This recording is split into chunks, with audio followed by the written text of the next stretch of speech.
Hey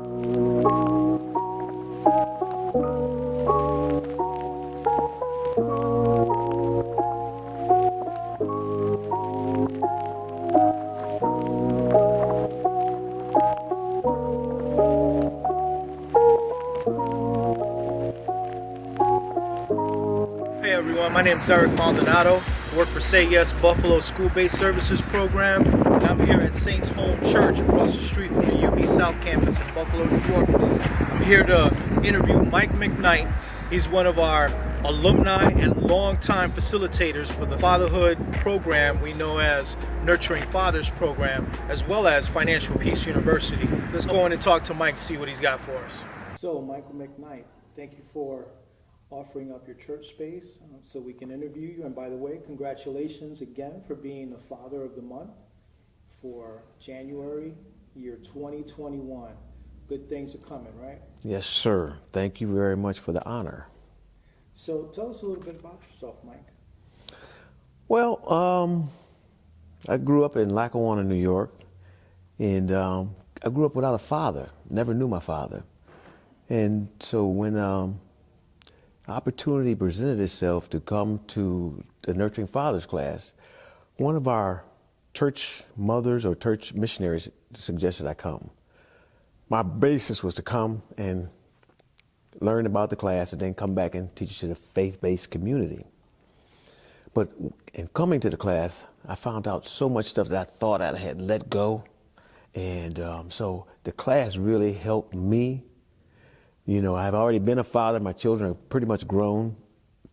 But it opened up some stuff to me that I thought I had gotten away from. So I was able to go back and talk to my children, you know, about our relationship growing up and mended some fences, you know, some stuff that they had about me that I really didn't know that they were holding on to. So it helped me to bridge that gap. And so now our relationship is much better.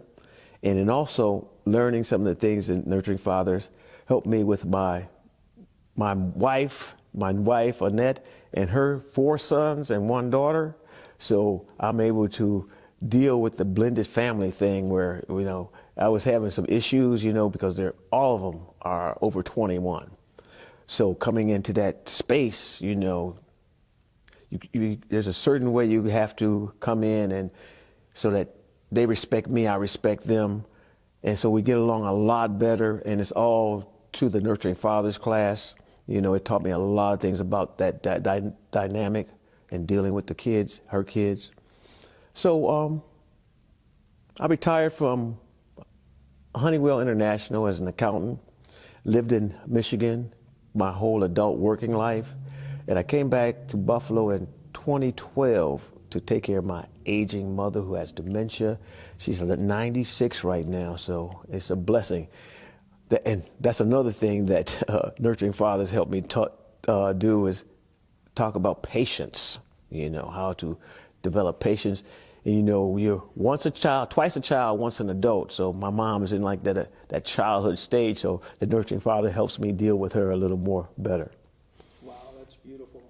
So 3 years ago now, you were the first alumni through the very first class, and you've been a facilitator ever since. Tell us about some of your experiences being a facilitator, some of the things you've been able to teach, or maybe some of the things you've been able to learn from some of the guys in the classrooms. Well, that initial class, I learned a lot because the dynamic was there was a lot of younger guys than me, and there were some things that they taught me that I just never dealt with. You know, growing up in the 60s and 70s, we just didn't have the same dynamic as those kids growing up in the 80s and 90s. And so they taught me a lot of stuff about, you know, drugs and how drugs affected their family, the family structure that I just couldn't conceive. So that helped me deal with the next classes, the coming classes, the incoming students, you know, so that helped me to be able to talk to them in their language, so to speak. And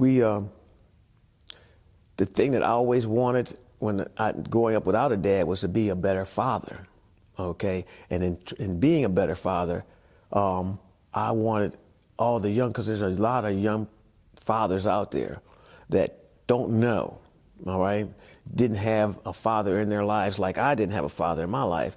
And so to be able to share the stuff that I learned and just to share being a father and what my experiences was as a father is a great thing. And to see them learn something and then apply it and come back and say, you know what, I worked on this and that has benefited me. Talking about relationships, because a lot of times today that you have the co-parenting thing where, you know, you can't let that relationship between the mother and you affect that child. And that's one of the things I really push to the guys, you know, that no matter what's going on with you and the mother, that child is the most important thing. And how you deal with that child, sometimes you have to, you know, just deal with the mother in a certain way that allows you to be able to see that child and to be able to be in that child's life. So just that dynamic is what I try to preach and what I like about the class, because there's the diversity and the age groups and the ethnicity of the people. It makes it for a dynamic class. So you said a couple of interesting things there. The thing that I most zoned in on is the fact that you're making sure fathers realize the child is at the center. They're the most important thing. So you have to keep good relationships with mom. Right. Right. And that means dealing with a range of issues. Right. But another thing you said that was really important is being a good mentor, whether you know it or not. You've been mentoring young men for a while now. You know, I've seen you talk to your son-in-law. You know, one of the other dimensions of being a good father is being a good steward of your income, right? To be able to take care of your family. And so to that extent, you've also been teaching Financial Peace University. So talk to us about that, because now you're weaving in your fatherhood experience, the dynamics of relationships, and your own work-life experience as an accountant. So tell us a little bit about that. Yeah, that's kind of funny, because even as a young father, I always try to teach my kids about savings and how to budget their money and things like that. So I would take and I would give my children allowances, you know, and I would show them how to open bank accounts for them and things like that, and then show them how to budget their money. You got to save so much money. And so when Financial Peace came along, it was like, oh, I get to tell people about this and to show them, you know, if Financial Peace had been around when I was growing up, I would be a millionaire right now, because the program is it's based, the way it's based and the way it's taught, it teaches you, you know, this is what you need to do. And if you follow the steps, you know, it's very clear how to be a good steward of your money and to be able to save money and invest money.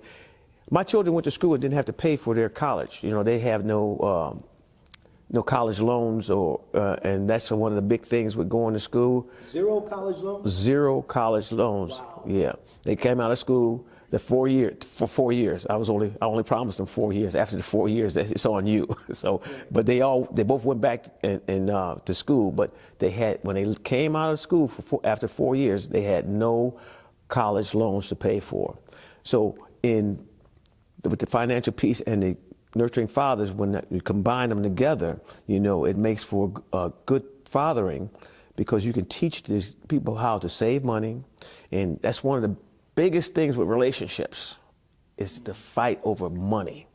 And if you teach them how to be a better steward of their money, then that's one less thing to worry about. And you can always learn, you know, about being a good steward of your money from the from the Financial Peace side of it. That's excellent. That's excellent. So now last year you had 3 cohorts of those, right? This like a week. How many weeks are those? Well, the Financial Peace program is a 9-week course, and we meet once a week for like hour and a half to 2 hours. It depends on. Right now, because of COVID, we're doing it all on Zoom. So, you know, it's like an hour and a half.